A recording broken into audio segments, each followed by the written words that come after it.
मित्रहो, कैलास पर्वत एक आध्यात्मिकदृष्ट्या अत्युच्च असलेला हा पर्वत. तसं पाहिलं तर एव्हरेस्टपासून त्याची उंची कमी, मात्र तरीसुद्धा आध्यात्मिकदृष्ट्या त्याचे महत्त्व फार मोठे आहे. असे असतानाही ह्या कैलास पर्वतापर्यंत आज कोणीही माणूस का जाऊ शकला नाही, याचं रहस्य कायम आहे. एव्हरेस्टपासून कमी उंची असूनही कैलास पर्वतावर आजपर्यंत कोणीही जाऊ शकलेलं नाही. अगदी मोठ्या गिर्यारोहकांनी सुद्धा कैलास पर्वत सर करण्यास नकार दिला आहे. त्याच्यामागे काही आध्यात्मिक कारणं आहेत. कैलास पर्वत हे हिंदू, जैन व बौद्ध धर्मियांसाठी अतिशय पवित्र असे स्थळ मानलं जातं. ते तिबेटाच्या पठारावर आहे. या पर्वतावर शिवपार्वतीचे निवासस्थान आहे, अशी हिंदू धर्मियांची श्रद्धा आहे. या पर्वताचा आकार शिवलिंगाप्रमाणे असून चहूबाजूने तयार झालेल्या हिमनद्यांच्या घळ्या ह्या एखाद्या पिंडीप्रमाणे भासतात. बरेच लोक असे म्हणतात की या पर्वतावर बरीच अलौकिक शक्ती आहे आणि वैज्ञानिकही या युक्तिवादावर मौन बाळगतात. या पर्वतावर चढण्यासाठी बऱ्याच जणांनी बरेच प्रयत्न केले, मात्र आत्तापर्यंत कोणालाही यश आले नाही. काही लोकांचे असे म्हणणे आहे की हवामानामुळे कोणीही येथे पाय ठेवू शकले नाही. काही लोक असाही दावा करतात की येथे नेव्हिगेशन करणे खूप अवघड आहे, कारण येथे वारंवार दिशाभ्रम होतो. तर काही लोकांचं असं म्हणणं आहे की येथे स्थित अलौकिक शक्ती येथे दिशानिर्देश बदलतात. हिंदूंच्या धार्मिक मान्यतेनुसार कैलास पर्वत म्हणजे भगवान शिवाचे घर. तो येथे आपल्या कुटुंबासमवेत राहतो. म्हणूनच हा पर्वत अनेक लोकांच्या मोक्षप्राप्तीचीही जागा आहे. बरेच भक्त येथे येतात आणि बरेच लोक असा विश्वास करतात की त्यांनी अलौकिक शक्ती अनुभवल्या आहेत. काही जणांचा तर असाही दावा आहे की त्यांना येथे शिवकालीन दर्शन झाले. भगवान शिवाने त्यांना निळकंठाच्या रूपाने दर्शन दिल्याचंही काही लोक म्हणतात. एक रशियन गिर्यारोहक ज्याचं नाव सर्गे सिटियाकोव आहे, त्यानं सांगितलं की जेव्हा मी कैलास पर्वताच्या अगदी जवळ पोहोचलो तेव्हा माझा हृदयामध्ये जोरदार धडधड वाढू लागली. आजपर्यंत कोणीही चढू शकले नाही अशा पर्वताच्या मी अगदी समोर होतो. पण अचानक मला खूप अशक्तपणा जाणवू लागला आणि मी इथे आणखी थांबू नये असा विचार माझ्या मनात आला. त्यानंतर मी जसजसा खाली उतरू लागलो तसे माझे मन हलके होत गेले. रशियन नेत्ररोग विशेषज्ञ अर्नेस्ट मुलादाशेव म्हणाले की कैलास पर्वत एक नैसर्गिक रचना नाही, तर अलौकिक शक्तीमुळे तयार झालेला हा पिरॅमिड आहे. हा पिरॅमिड 100 रहस्यमय पिरॅमिड्सपासून बनलेला आहे. काही लोक हा सिद्धांत सत्य मानतात, कारण जगात कुठेही अशी रचना नाही. हा पर्वत इतर जगापेक्षा खूप वेगळा आहे. तो त्रिकोणी नसून चौरस आकृती आहे.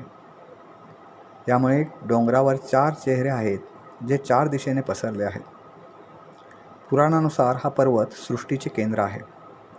पुराणात असेही लिहिले आहे की त्याचा प्रत्येक चेहरा सोन्या, माणिक, स्फटिका आणि लॅपिस लाजुली अशा मौल्यवान धातूंनी बनलेला आहे.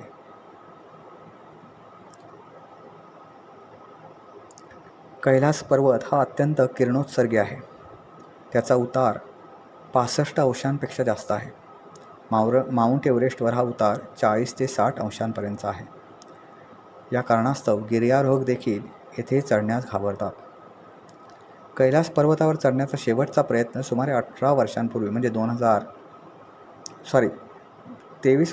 म्हणजे 2001 साली झाला होता. चीनने एका स्पॅनिश संघाला कैलास पर्वत चढण्याची परवानगी दिली होती. सध्या कैलास पर्वतावर चढण्यास पूर्णपणे बंदी आहे.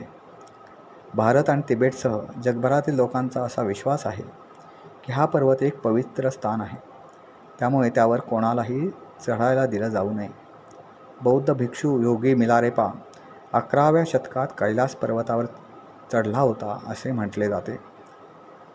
या पवित्र आणि रहस्यमय पर्वतावर भेट देऊन जिवंत परत येणारा तो जगातील पहिला माणूस होता असं मानलं जातं. काही पौराणिक कथांमध्येही याचा उल्लेख आहे. असे असले तरी आजसुद्धा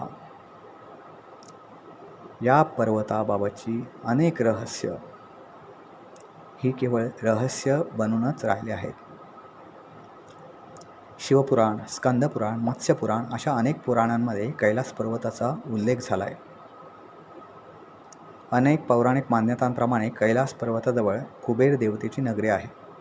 मृत्यूनंतर ज्या व्यक्तीचे कर्म चांगले असेल त्या व्यक्तीला कैलास पर्वतावर स्थान मिळते असे मानले जाते. रामायणसुद्धा या कैलास पर्वताचा उल्लेख आढळून येतो. शास्त्रज्ञ आणि संशोधक कैलास पर्वताला पृथ्वीचा केंद्रबिंदू मानतात. कैलास पर्वतावरचे पृथ्वीवर स्थान थक्क करणारे आहे. पृथ्वीच्या एका बाजूला उत्तर ध्रुव तर दुसऱ्या बाजूला दक्षिण ध्रुव आहे. विशेष म्हणजे या दोन्ही ध्रुवांचा मध्य हिमालय पर्वत आहे. हिमालयासह पृथ्वीचा अगदी मध्यबिंदू वा केंद्रबिंदू हा कैलास पर्वत असल्याचं मानलं जातं.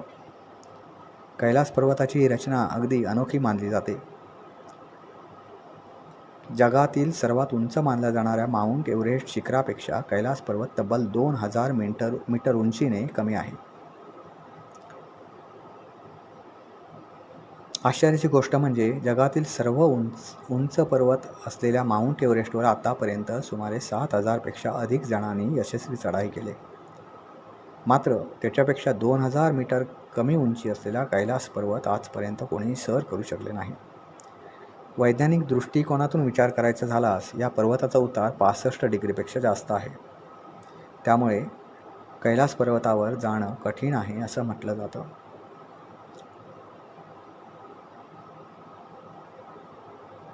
कैलास पर्वताच्या एका बाजूला संपूर्ण जगभरातील शुद्ध अशा नैसर्गिक पाण्याचा झरा अर्थात मानस सरोवर आहे.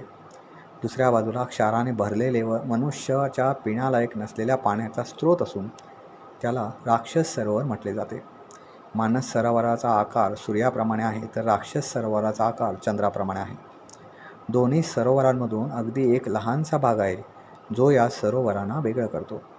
रावणाने या ठिकाणी बसून महादेवांची उपासना केली होती आणि वरदान प्राप्त करून घेतले होते असे मानले जाते. सिंधू, ब्रह्मपुत्रा व सतलज या महत्त्वाच्या नद्या कैलास पर्वतावर उगम पावतात असं मानलं जातं. एका गिर्यारोहकाने त्याच्या पुस्तकात लिहिले की त्याने कैलास पर्वतावर चढण्याचा प्रयत्न केला होता, पण या पर्वतावर राहणं अशक्य होतं, कारण इथे शरीरावरील केस आणि नखे वेगाने वाढू लागतात. असे का होते याबाबत ठोस माहिती हाती लागलेली नाही. रशियातील एक गिर्यारोहक सांगतो की जेव्हा तो कैलास पर्वताजवळ गेला तेव्हा त्याचे हृदय वेगाने धडधडू लागले होते. म्हणजे केवळ भारतातच नव्हे तर अनेक देशांच्या गिर्यारोहक असतील किंवा वैज्ञानिक असतील या सर्वांना कैलास पर्वत हा एक गूढ बनून राहिला आहे. कैलास मानस सरोवराजवळील क्षेत्रात नियमितपणे एक ध्वनी ऐकू येत असतो. नीट लक्ष देऊन ऐकल्यास त्याचा आवाज डमरू आणि ओंकार नादासारखा असतो. या आवाजाचा नेमका स्रोत काय याबाबत अद्याप माहिती मिळालेली नाही. शास्त्रज्ञांच्या दाव्याप्रमाणे या पर्वतावर येणारे वारे, पर्वतावरील दगड, बर्फ यांना आदळत असल्यामुळे अशा प्रकारचे आवाज निर्माण होतात. मित्रहो, कैलास पर्वताबाबत अशी अनेक रहस्य आहेत. मात्र माउंट एव्हरेस्टपेक्षा लहान असूनसुद्धा या पर्वतावर कोणी चढाई करू शकलं नाही, कारण या पर्वताचं आध्यात्मिकदृष्ट्या मोठं स्थान आहे आणि ते केवळ एका धर्मात नाही तर हिंदू, जैन आणि बौद्ध अशा अनेक धर्मांमध्ये कैलास पर्वताला अत्युच्च स्थान आहे. त्यामुळे या पर्वतावर जाण्यास मज्जाव करण्यात आला आहे. मित्रहो, या पर्वताबाबतची ही माहिती आपल्याला कशी वाटली ती नक्की लिहून कळवा. व्हिडिओ खाली कॉमेंट्स करायला विसरू नका. व्हिडिओ शेअर करायला तर अजिबात विसरू नका. आणि महत्त्वाचे म्हणजे चॅनलला सबस्क्राईब करायला तर स्वप्नातसुद्धा विसरू नका. हा व्हिडिओ तुम्हाला कसा वाटला ते निश्चित कळवा. पुन्हा भेटू पुन्हा एका नवीन व्हिडिओसह. तोपर्यंत नमस्कार.